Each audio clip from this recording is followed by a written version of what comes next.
지방선거가 끝나고 정부의 부동산 정책이 다시 속도를 내기 시작했습니다. 화성, 동탄, 용인, 기흥, 구리가 규제지역으로 추가 지정이 되었고요. 7월 1일부터 효력이 발생을 했죠. 그리고 이제 7월 말 시장이 주목하는 정부가 예고한 부동산 세제 개편안이 보이죠? 정책이 빠르게 움직이는 국면에서는 정확한 정보를 먼저 파악하고 행동하는 것이 큰 자산이 됩니다. 오늘은 하반기 부동산 시장이 어떤 방향으로 움직일 수 있는지, 그리고 상황별로 무엇을 점검해야 하는지 한번 정리해드리는 시간을 가져보겠습니다. 안녕하세요. 여러분의 부동산 나침판 젠트롱입니다. 오늘 다룰 주제는 첫 번째, 26년 하반기 다시 강해진 부동산 규제에 우리 어떻게 대응할 것인가. 둘째, 집이 있는 분들 상급지로 갈아탈 것인가, 다주택자로 그냥 남을 것인가. 마지막에는 규제가 강해질수록 시장의 관심이 어디로 이동하는 것인지 함께 살펴보겠습니다. 먼저 규제 순서를 이해하실 필요가 있죠. 세금을 새로 강화하는 일, 예를 들어 양도세, 장기보유 특별공제, 종부세율 조정, 이런 부분들은 법 개정 사안이죠. 국회를 거쳐야 하니 시간이 걸립니다. 그래서 정부는 지방선거 이후 먼저 규제지역 지정부터 움직였죠. 6월 말 국토부는 화성, 동탄, 용인, 기흥, 구리를 투기과열지구 그리고 토지거래 허가구역으로 묶었습니다. 규제지역은 7월 1일부터, 토지거래 허가제는 7월 5일부터 발효가 됐죠. 규제를 비껴간 지역, 남양주, 수원시 권상구, 안양시 만안구 등등 움직임이 다르게 지금 느껴지고 있죠. 그래서 시장에서 나온 말이 5일장이라는 얘기가 있죠. 발표하고 발효되기까지 며칠, 그 사이에도 매수의 기회가 잠깐 열린다는 거죠. 실제로 규제가 효력을 발휘하기 전에 계약을 마친 분들은 지정 전에 대출 조건을 적용을 받았고요. 토호제 발효 전까지는 실거주 의무 없이 들어갈 여지도 있었다는 것이죠. 취득세나 양도세 중과가 갈리는 시점도 마찬가지죠. 이건 계약일 하나로 나뉘는 것은 아니고요. 취득일, 잔금일, 기존의 주택 숫자에 따라서도 함께 따져봐야 합니다. 어쨌든 정보의 속도가 곧 돈이 되는 순간이 있었다는 것이죠. 그럼 지금 시장 분위기는 어떨까요? 20억 이하의 매매 시장을 보면 거래량은 줄었는데 신고가는 계속 나오는 흐름이 관찰됩니다. 예를 들면 용인, 수지, 성복역, 롯데캐슬 골드타운, 전용 84가 18억 선, 이편한 세상 수지가 17억 선에 거래됐다는 보도 보셨죠? 서울에서 보면 동대문 이문 아이파크 자일은 매매가가 20억을 넘보는 흐름 이야기가 나오고 있습니다. 지금은 15억 이하에서 시작된 추격 매수세가 20억 안팎 중고가 구간까지 올라온 것으로 읽혀집니다. 반대로 상급지, 고가 아파트 시장은요, 매도 호가가 슬금슬금 오르고 상급지로 갈아타려는 1주택자가 내놓은 상대적으로 싼 매물이 빠르게 소진되는 그런 분위기입니다. 중저가 아파트가 거래를 일으키면서 고가 아파트들의 호가를 밀어 올리는 이런 시장으로 읽혀집니다. 그런데 하반기에 더 주목할 뇌관은 매매가 아니라 전세일 수 있죠. 정부가 전세대출 규제를 강하게 조이는 방향을 검토하고 있거든요. 전세대출 DSR 적용, 보증비율 축소, 비거주 1주택자 전세대출 제한, 무주택자의 고가 전세대출 제한 같은 이런 이야기들입니다. 방향은 분명하죠. 전세 끼고 갭으로 사는 걸 막겠다는 겁니다. 그런데 여기서 문제가 생길 수 있어요. 지금의 전월세 물량은 공사비 상승에 분양가는 오르고 입주 물량은 줄면서 공급이 빠듯한 상황이죠. 이 상태에서 전세 대출까지 조이면 전세 수요가 갈 곳이 좁아지고 월세로 밀릴 수 있습니다. 2020년 임대차 입법 때 전세값이 크게 올랐던 국면 기억하실 겁니다. 이번엔 그 압력이 월세 쪽으로 나타날 수 있는 그 우려가 커지고 있는 거죠. 세입자 입장에서는 선택지가 좁아지는 겁니다.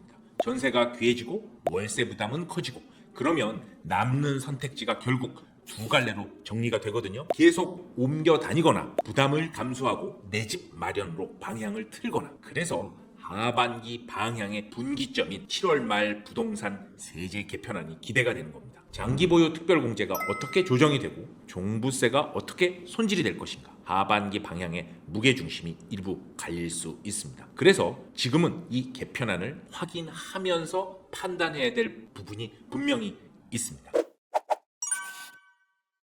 그러면 집이 없는 무주택자, 그리고 1주택자, 다주택자로 나누어서 한번 케이스를 볼까요? 무주택자는 결론부터 말씀드리겠습니다. 전세로 계신 분이라면 내 집 마련 준비를 더 미루지 않아야 될 절실한 시점이라고 봅니다. 물론 자금 계획과 대출 여력 검토를 해야 되겠죠.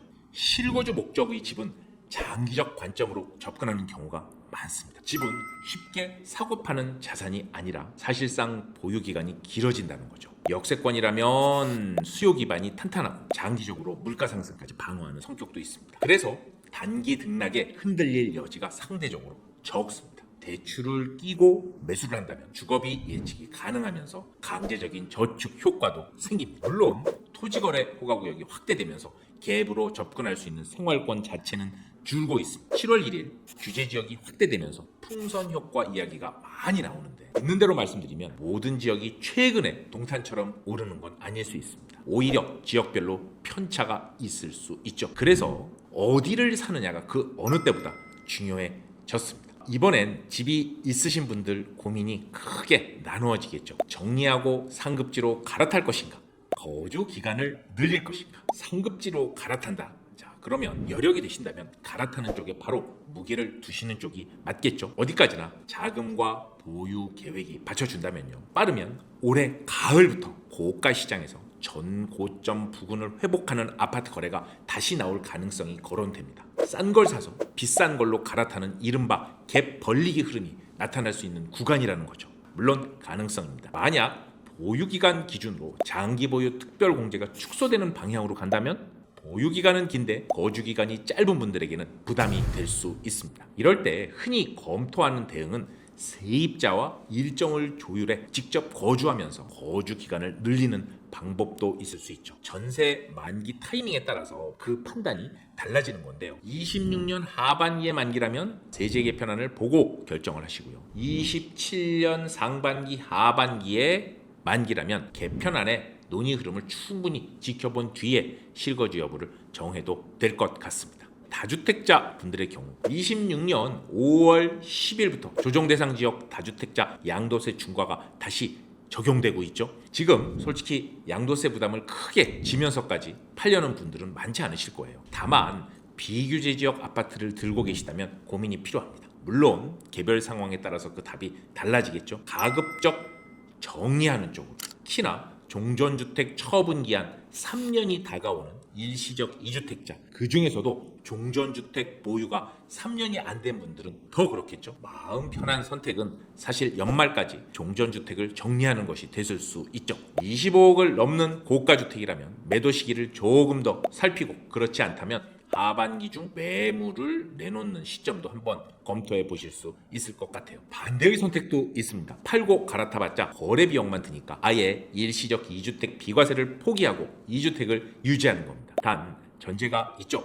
포기한다면 상당 기간 2주택을 유지할 수 있어야 하고 그 기간 동안 세액 부담을 감당할 수 있어야 되겠죠. 그리고 또 하나 체크해 봐야 되는 부분, 지금 종부세 부분에서 거론되는 변수가 만만치 않죠. 공정시장 가액 비율 상향, 공시가격 현실화, 고가주택 종부세율 인상 같은 그런 이야기들입니다. 실제로 30억, 40억을 넘는 고가주택 1주택자의 종부세율을 인상한다라는 보도가 있었죠. 1주택 장기 보유 세액 공제 조정, 또 비거주 1주택자 기본 공제를 축소하는 방향도 함께 거론이 됩니다. 다만 확정된 건 아니라 시행 시점까지는 시간 여유가 있는 편이죠. 그래도 정리를 해보면 근로소득이든 사업소득이든 현금 흐름이 있다면 다주택으로 버티는 선택을 권유드립니다. 특히 종전주택이 똘똘한 한 채로 몰리는 상급지의 주택이라면요. 그리고 서울 도심에서 일어나는 재개발, 재건축,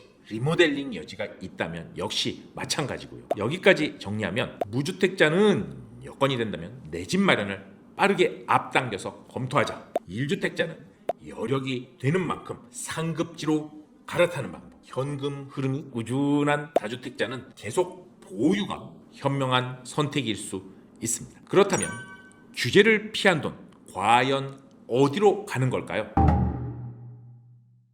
지금까지 이야기한 규제를 쭉 보세요. 서울 아파트는 조정대상 지역, 투기과열지구, 토지거래 허가구역 3종으로 묶여있죠. 무주택자는 LTV 40%, 갭투자는 사실상 막혀 있습니다. 다주택자 취득세 중과, 양도세 중과에 이어서 종부세 강화까지 거론되는 상황이죠. 여기에 전세 대출까지 조여지면 아파트로 들어가는 길은 점점 좁아질 수밖에 없습니다. 그런데 서울의 새 아파트 수요 계속 넘쳐나죠. 서울에 새 집이 나오는 구조적인 방법, 재건축 아니면 재개발, 크게 두 가지입니다. 재건축은 규제 강도가 워낙 세죠. 상대적으로 관심이 이동할 수 있는 영역, 바로 서울 재개발입니다. 그런데 여기서 짚어볼 지점, 토지거래 허가구역 규제에서 상대적으로 자유로울 수 있는 물건, 일정 요건을 갖춘 매매가 기준 이하의 빌라라면 취득세 중과에서 빠질 수 있는 투자처, 그리고 재개발이 진행되면서 새 아파트 입주권을 기대해 볼 수 있는 미래 가치를 선점하는 바로 그러한 투자처, 이러한 조건들이 겹치는 것이 바로 재개발 가능성이 있는 빌라들입니다. 아파트를 조일수록 규제망 바깥에 있는 재개발 빌라 쪽으로 수요와 관심이 이동할 수 있는 거대한 흐름이 만들어진 겁니다. 신속통합계획이 누적으로 늘고 모아타운이 확대된 역세권 중심으로 민간도심 복합개발의 움직임이 확산되면서 자산가가 아니어도 서울 상급지에 접근해 볼 수 있는 통로가 열리게 된 것이죠. 재개발은 아무 빌라나 되는 것이 절대 아니죠. 지금은 권리산정 기준일에 대한 현금 청산에 대한 리스크 관리, 그리고 노후도 체크를 통한 기본적인 법안 위반 제한 조건, 가장 중요한 주민 동의율, 이 모든 조건에 앞서는 아파트 시세 가이드라인을 보여주는 서울의 강력한 수요가 몰려드는 입지, 따져야 할 것들이 많죠. 그래서 재개발 투자는 옥석을 가리는 눈이 중요합니다. 그것이 바로 저희 젠트롱 부동산 연구소에서 잘하는 일이기도 합니다. 7월 말 세제 개편안이 공식 발표가 되면 바뀌는 내용은 다시 정리해서 저희 채널을 통해 알려드리도록 하겠습니다. 지금 내 상황에서 무엇을 어떻게 판단해야 할지 막막하시다. 저희 젠트롱 부동산 연구소의 전문가들과 함께 1대1 상담 신청 망설이지 마시고요. 아래 안내되는 카카오톡 채널 친구 추가를 해두세요. 빠르게 바뀌는 정책 앞에서 고민하시기보다 정확한 정보를 바탕으로 내 상황에 맞는 판단 기준을 세우는 것 너무 중요합니다. 궁금하신 점 언제든지 안내되는 연락처로 편하게 문의해 주세요. 지금까지 여러분의 부동산 나침판, 여기는 젠트롱 TV입니다.